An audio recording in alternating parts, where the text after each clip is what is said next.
naona hii picha ya Kihindi au ya Kizungu. Pole sana. Pole sana.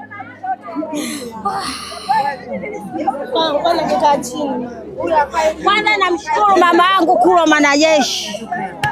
Asante sana, Mungu ambariki, Mungu ampe umri mrefu. Umri mrefu. Pole sana. Leo tunazika kwa Pole sana. Na baada ya kupata taarifa hizi hali ilikuwa vipi hasa kwako, na unaweza kutuelezea kidogo tukio halisi, jinsi ambavyo taarifa zilikufikia na tukio halisi zima kwa ujumla jinsi ambavyo lipo? Kwa majina naitwa Sulemani Mohamed, ndio mwenyekiti wa serikali ya mtaa wa Sindano, kata Makumbusho. Ni kweli nilipokea taarifa jana saa 3 usiku. Taarifa hizo nilipigiwa na mjomba wa marehemu na nikafika kwenye tukio mimi nikiwa na makamanda wangu, nikajiridhisha kama kiongozi wa serikali, nikaona kuna haja ya kutoa taarifa kwenye jeshi la polisi. Ndipo nilifanya hivyo, nikatoa taarifa na muda sio mrefu jeshi la polisi wakafika, tukajiridhisha wote na tukajua kweli kuna nasaba za mauaji. Kabla ya tukio hili, pengine eneo hili limekuwa na historia ya matukio ya aina hii kuweza kutokea? Hapana. Kabla ya kupokea taarifa zozote kwa tukio kama hili? Hapana. Sasa baada ya tukio hili kutokea, wewe kama kiongozi wa serikali wa eneo hili umejipanga vipi sasa, na pengine ipi neno lako kwa wananchi ambao? Kujipanga kumeanza toka jana, ndio maana mtumiwa yuko mikononi kwa jeshi la polisi. Hiyo ndio kazi zetu kama serikali, sababu serikali huwa tunategemea wananchi. Serikali kama serikali hatuwezi kufanya kazi pekee yetu bila wananchi. Tunaamini kabisa hii nyumba ilikuwa na wapangaji zaidi ya 5 na tukio lilotokea ni kubwa na mambo yote yalifanyika hapa alfajiri kwa asubuhi. Kwa hiyo vinaenda vipi? Sasa mnatuchanganya sasa. Tuendelee. Kwa hiyo mimi kama kiongozi wa serikali siamini kama hakuna mtu aling'amua hiki kitu. Sawa Lakini watu waliokuwa wengi wanaogopa kukaa mbele kutoa taarifa. Taarifa bora atoe kiongozi wa serikali. Kwa hiyo hii ni tatizo nalo. Tatizo. Mwenyekiti, pengine umekuwa mwenyekiti wa mtaa, kuna namna wote uliwahi kupokea kesi ya mtuhumiwa huyu ama ni tukio lake la kwanza? Hapana, nishawahi kupokea kesi na nilimkamata mwenyewe nikampeleka Mwijuma na akapeleka Oysterbay, akakaa kama wiki 2, lakini familia kama unavyojua uchungu wa mwana unajua mzazi, wakaenda polisi kwa ajili ya kumtolea dhamana, lakini alikuwa amewatishia vitisho vikubwa. Alikuwa amemuonesha kisu babake mzazi, babake akakimbia akaja kwangu na mimi nikaja hapa na migambo wangu nikamkamata, na kweli tulimkuta na hivyo visu. Lakini baada ya kumpeleka polisi, msimamizi wa kesi ni mshtaki. Kama mshtaki hataki kesi, nini serikali inafanya? Tunaacha. Kwa hiyo ndio maana wakampatia dhamana akarudi mtaani tena. Nini ambacho ungelielezwa hasa kupelekea ugomvi wao kuonyeshana visu na hadi kupelekwa kwa polisi? Huyu mtoto toka atoke South Africa alikuwa amerudi akiwa amebadilika. Sababu mtu tuliokuwa naye toka yuko mdogo tunamjua alikuwa na akili gani, lakini baada ya kwenda huko alivyorudi akawa amebadilika zaidi. Sasa kama unavyojua serikali huwezi kumkamata mtu bila kuwa na evidence. Evidence ndio hizi. Wapo ambao wanasema ni ugomvi wa kifamilia, kwa maana wapo ambao wanadai alikuwa anatuma pesa kwa ajili ya ujenzi wa nyumba na vitu vingine. Nyumba gani? Nyumba gani alikuwa? Yeye ametokea kwenye nyumba hii na babu yake ndo alikuwa anamlisha. Kwa hiyo yeye nyumba gani alikuwa anatuma pesa? Kwa kazi gani alikuwa anafanya huko South Africa? Hayo ni maneno tu ya kubuni, ni maneno tu ambayo yapo na kila mtu anapenda kuongea neno ili aonekane anachokiongea watu wamsikilize. Lakini sisi kama wakazi wa hapa tunajua maisha yake Osam ilikuwaje, hata huko alikokuwa tunajua alikuwa anaishi vipi.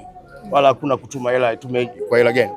Umri wake unakadiriwa kuwa na umri wa miaka mingapi? Miaka kama 28 kama.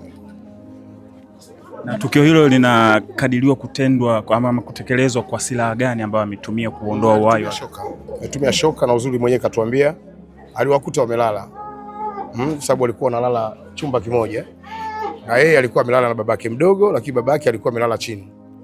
Kwa hiyo yeye alipopatwa na hiyo shida yake, basi akachukua shoka, akamwanza babake mzazi maana yake. Shida gani hiyo? No. Shida gani ambayo ilipata? Shida si hili tukio. Hili tukio ni uendazimu, kwa sababu binadamu uliokamilika huwezi kufanya vitu hatari kama hivi. Kwa hiyo baada ya kumwanza baba mtu mzazi, kisha babake mdogo alivyoinuka kwenye kitanda akakutana na yeye na shoka lingine. Labda alielezea sababu za kufanya hivyo. Hapana. Wakazi wa eneo hili sasa, yawezekana kwa sasa wapo kwenye hofu kubwa baada ya tukio la namna hii. Wewe unawaambia nini wakazi wa eneo hili, pengine kuwatoa hofu na mashaka kuhusiana na usalama wao, kwa sababu tukio kama hili limetokea katika eneo lako ambalo pia wao wanaishi? Usalama upo na mtaa wetu uko salama. Hayo mengine ya ndani ya familia tunayaacha jeshi la polisi wayafanyie kazi, kwa sababu ukisema taharuki hii wafanya wananchi wote wawe na taharuki, si kweli, kwa sababu yanayofanywa na binadamu yanajulikana. Pengine nimejaribu kuzungumza sasa na wapangaji ambao wao ni mmoja kati ya watu ambao pengine wangeweza kuwa mashuhuda wa tukio hili. Toka jana tunacheza nao, lakini kama unavyojua, kama jeshi la polisi hawezi kumlazimisha wewe, lazima uwe shahidi. Tunataka mtu awe na moyo wa kusema kile anachokijua, kwa sababu asije kusema anataka kufanya ushahidi kumbe analiongea neno ambalo yeye halijui. Kwa hiyo hilo ni swala la jeshi la polisi, na wamefika na wameshafanya kazi yao. Kaondoka hapa mkubwa, nafanya kama mamake, kama kumtorosha, kumpeleka wapi, akatudanganya kaenda Tanga, kumbe mamake amlimtorosha, alimpeleka Sauzi, unaona, kwa mjomba wake. Sasa kule na mjomba wake sijui walikorofishana nini, akawa na mjomba wake hawasemi. Yule mjomba akaja akamrudisha, sisi hatutambui. Tukaona kamrudisha mtoto yule, katoka kwa mama yake kaja hapa, sisi hatuwezi kumfukuza kama mbwa au paka. Tukabidi tumchukulie mazoea, tukae nayo, unaona. Kumbe mwenzetu akawa anajenga psychology ya kutaka kutulia kaka zangu wawili. Pengine kulikuwa hakuna tukio lolote la ugomvi wa kifamilia kabla ya tukio hili kutokea? Si ndio aidai nyumba yakampa babu yake. Naona yeye nyumba ikamlisisha babu yake. Kama kumlisisha yule babu yake, sisi angetulisisha sisi wakati tulomuuguza yule baba ndani ya miaka 10 ndani humu. Kwa hiyo chanzo kinatajwa kwamba inawezekana ikawa ni nyumba. Fala yule. Nyumba hiyo kajenga mamake mzazi. Na natamani kusikia kutoka kwako, ulibahatika kukaa naye kipindi amerudi Sauzi na kuzungumza naye? Mimi na mianjo yangu sijakaa naye. Najua maisha magumu. Sometimes unatafuta maisha. Kashamuona hapa anakuja analala, nakaa hapa kwake, siwezi nikamfuatilia mtu mkubwa. Na leo na bangaizi.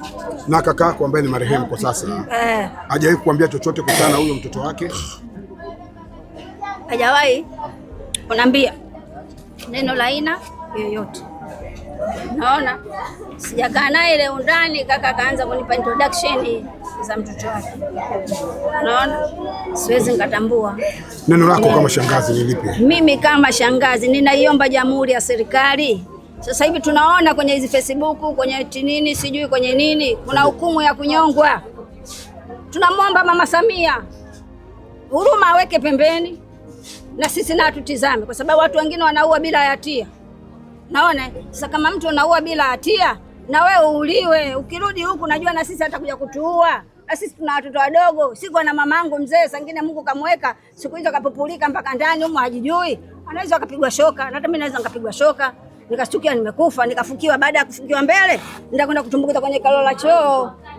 Sasa nitapata nitaje, nitakosa? Utakosa. Sasa sisi tumlete huko kwa mapenzi gani? Mimi nimchukue yule mtoto kwa mapenzi gani? Kwanza hapa nilipo nitamani leo na yange kufa, afu kesho nilikuwa nataka kutangaza msiba watu watatu. Pole sana.